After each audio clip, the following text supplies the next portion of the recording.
اے لوگو، تمہارا رب ایک ہے اور تمہارا باپ ایک ہے۔ تم سب آدم علیہ السلام کی اولاد ہو اور آدم مٹی سے بنی تھی۔ اے لوگو، ہم نے تمہیں ایک مرد اور ایک عورت سے پیدا کیا ہے اور تم کو قومیں اور قبیلے بنا دیا تاکہ تم ایک دوسرے کو پہچان سکو۔ بے شک تم میں سے سب سے زیادہ عزت والا وہ ہے جو تقوی میں سب سے بڑھ کر ہے۔ بے شک اللہ تعالی سب کچھ جاننے والا، ہر چیز کی خوب خبر رکھنے والا ہے۔ کسی عربی کو عجمی پر، کسی عجمی کو عربی پر، کسی کالے کو گورے پر اور کسی گورے کو کالے، رنگ و نسل کی بنیاد پر کوئی فضیلت نہیں۔ اللہ تعالی کی بارگاہ میں فضیلت کا مدار صرف تقوی پر ہے۔ میں تمہیں اللہ کی عبادت اور تقوی کی وصیت کرتا ہوں اور تمہیں اس کی اطاعت کا حکم دیتا ہوں، اور آغاز کلام اس سے کرتا ہوں جو خیر ہے۔ سنو، زمانہ جاہلیت کی تمام باطل قدروں کو میں اپنے قدموں تلے روند رہا ہوں۔ سنو، عہد جاہلیت کی ہر باطل رسم و روایت کو میں اپنے دونوں قدموں تلے پامال کر رہا ہوں۔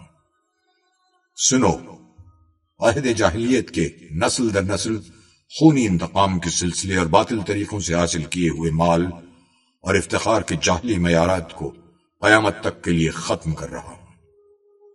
بے شک عہد جاہلیت کے تمام عہدے اور منصب ختم کیے جا رہے ہیں، صرف بیت اللہ کی خدمت و نگرانی اور حاجیوں کو پانی پلانے کا منصب باقی رہے گا۔ قتل عمد کے لیے قصاص ہے، اور قتل شبہ عمد یعنی لاٹھی یا پتھر کی ضرب سے کسی کی موت واقع ہو جائے تو اس کی دیت 100 اونٹ ہے۔ جو اس سے زیادہ کا مطالبہ کرے تو یہ عہد جاہلیت کے اثرات کا نتیجہ ہے۔ آج میں تمام سودی مطالبات ختم کیے جا رہا ہوں، لیکن اصل زر کی ادائیگی لازم ہوگی تاکہ نہ مقروض پر ظلم ہو اور نہ قرض خواہ کا حق مارا جائے۔ اللہ تعالی نے حتمی اور قطعی حکم صادر فرما دیا ہے کہ سودی نظام نہیں چلے گا۔ زمانہ جاہلیت کے سارے سودی واجبات ختم کر دیے گئے ہیں، اور سب سے پہلے میں اپنے چچا عباس بن عبد المطلب کے سارے سودی واجبات کو ختم کرتا ہوں۔ زمانہ جاہلیت کے نسل در نسل جاری رہنے والے خونی انتقام کا دستور ختم کر دیا گیا ہے، اور سب سے پہلے میں اپنے خاندان کے ایک فرد ایاس بن ربیعہ بن حارث بن عبد المطلب کے خون کو معاف کرتا ہوں۔ وہ ایام رداعت میں بنو لیس میں تھے کہ قبیلہ حزیل کے لوگوں نے انہیں قتل کر دیا۔ یہ پہلا خون ہے جس سے میں زمانہ جاہلیت کے دستور کو ختم کرنے کی ابتدا کر رہا ہوں۔ اے لوگو، قمری مہینوں کی ترتیب میں تقدیم و تاخیر یہ زمانہ کفر کی زیادتی ہے۔ اس کے ذریعے کافروں کو گمراہ کیا جاتا ہے کہ وہ اپنی نفسانی خواہش کے تحت ایک سال محرم کے مہینے میں جنگ کو حلال کر دیتے ہیں اور دوسرے سال اسے حرام کر دیتے ہیں، تاکہ اللہ تعالی نے حرمت والے مہینوں کی جو تعداد مقرر کی ہے وہ پوری ہو جائے۔ اسی کا نتیجہ ہے کہ وہ اللہ تعالی کے حرمت والے مہینے کو حلال کر دیتے ہیں اور حلال مہینوں کو حرام کر دیتے ہیں۔ سنو، آج زمانہ گھوم پھر کر اسی ترتیب کے مطابق آ گیا ہے جو آسمانوں اور زمینوں کی تخلیق یعنی ابتدائے آفرینش سے جاری تھی۔ اللہ تعالی نے اپنے تکونی نظام میں مہینوں کی تعداد 12 مقرر فرمائی ہے۔ ان میں سے 4 حرمت والے ہیں۔ ان 4 حرمت والے مہینوں میں سے 3 مسلسل ہیں، یعنی ذوالقعدہ، ذوالحجہ اور محرم، اور ایک رجب ہے جو جمادی الثانیہ اور شعبان کے درمیان ہے، اور قمری مہینہ کبھی 29 دن کا ہوتا ہے اور کبھی 30 دن کا۔ سنو، حج قیامت تک ذوالحجہ ہی میں ہوگا۔ اے لوگو، تمہارے جسم، تمہاری جان، تمہارے مال اور تمہاری عزت و آبرو کو ایک دوسرے پر وہی حرمت حاصل ہے جو اس مہینے ذوالحجہ، اس شہر مقدس مکہ المکرمہ اور اس دن یوم عرفہ کو حاصل ہے جس میں تم سب آج جمع ہو۔ میری بات غور سے سنو، تم عزت والی زندگی پاؤ گے، مگر شرط یہ ہے کہ نہ دوسرے پر ظلم کرو اور نہ تم پر ظلم کیا جائے، اور نہ اپنے آپ پر ظلم کرو۔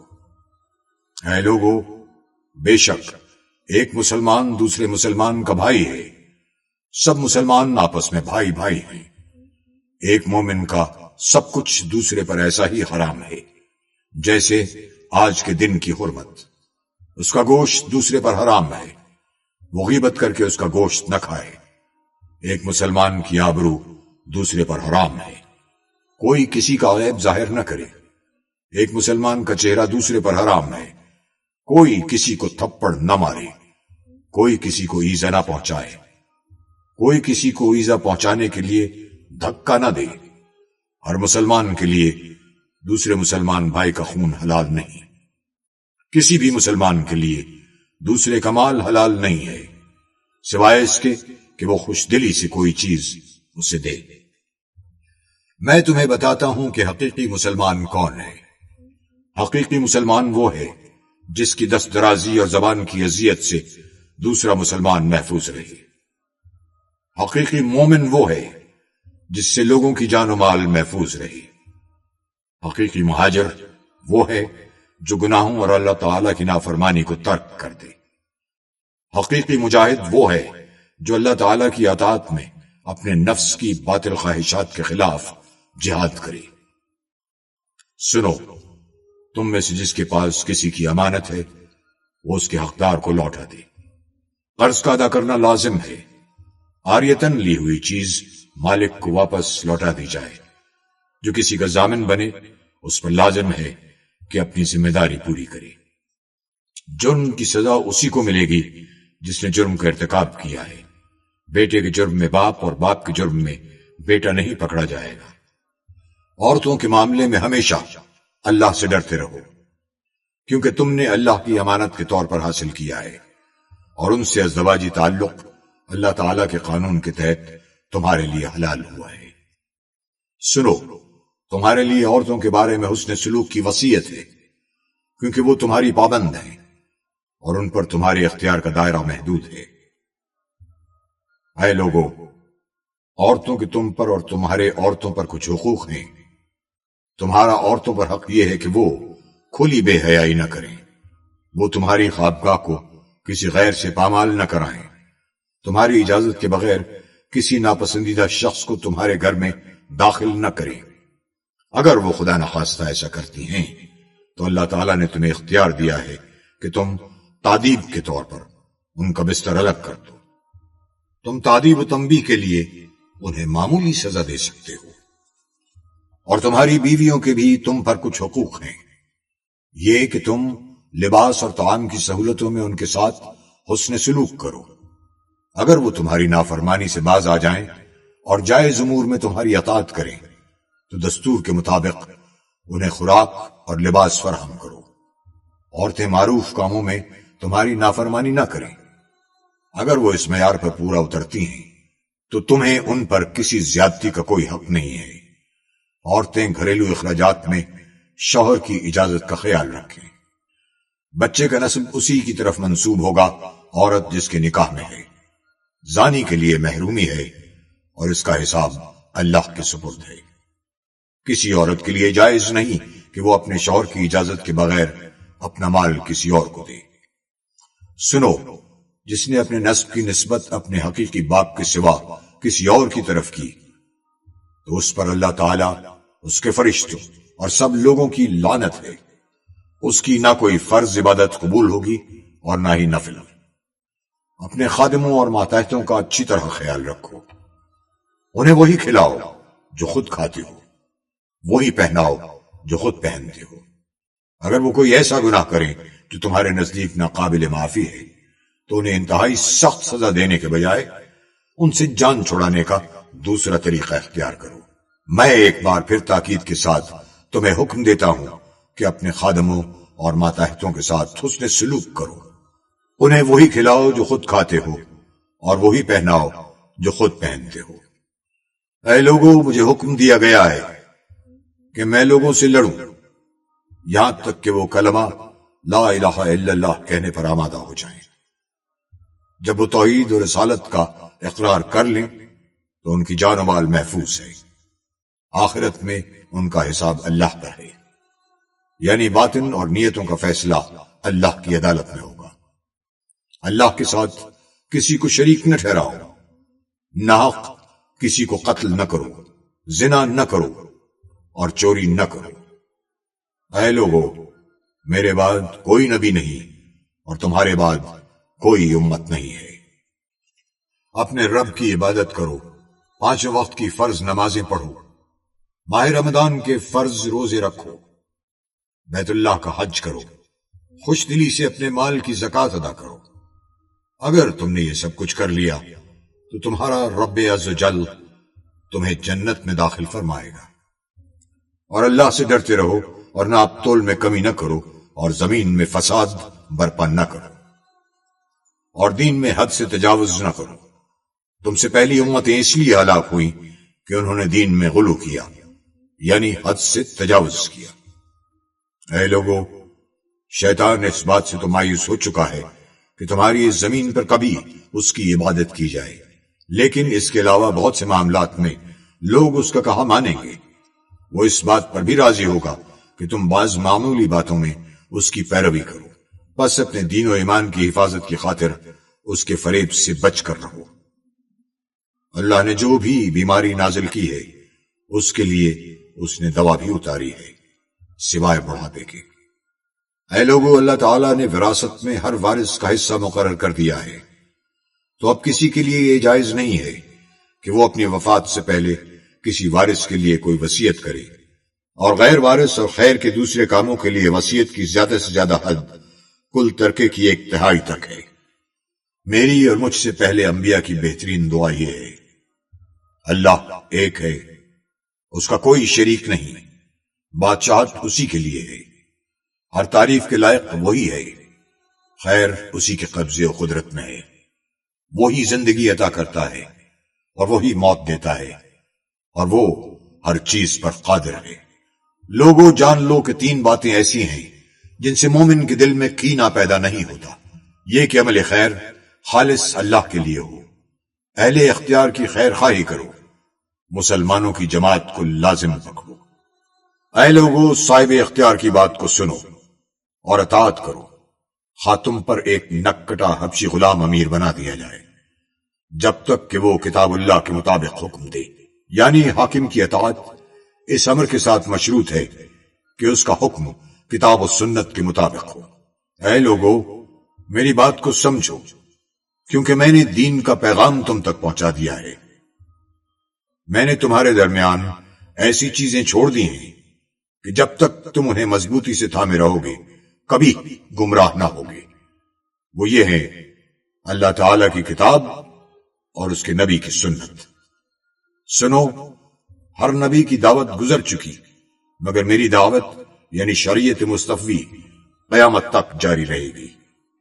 اے لوگوں، میری بات غور سے سنو اور سمجھو، شاید اس سال کے بعد اس مقام پر میری تم سے ملاقات نہ ہو سکے۔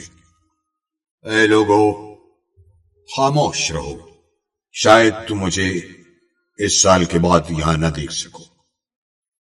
میری بات غور سے سنو، میں تمہارے سامنے وضاحت سے بیان کر رہا ہوں، شاید اس سال کے بعد میری تم سے ملاقات نہ ہو سکے۔ مجھ سے مناسک حج اچھی طرح سمجھ لو، شاید میں اس سال کے بعد حج نہ کر سکوں۔ اے لوگوں، علم حاصل کرو اس سے پہلے کہ علم اٹھا لیا جائے۔ آپ صلی اللہ علیہ وسلم نے 3 مرتبہ تکرار کے ساتھ فرمایا، علم کا اٹھانا اس طرح ہوگا کہ علماء حق اٹھا لیے جائیں گے۔ میں تم سے پہلے حوض پر موجود ہوں گا، میں تمہاری کثرت تعداد پر دوسری امتوں پر فخر کروں گا، تو میری رسوائی کا سبب نہ بننا۔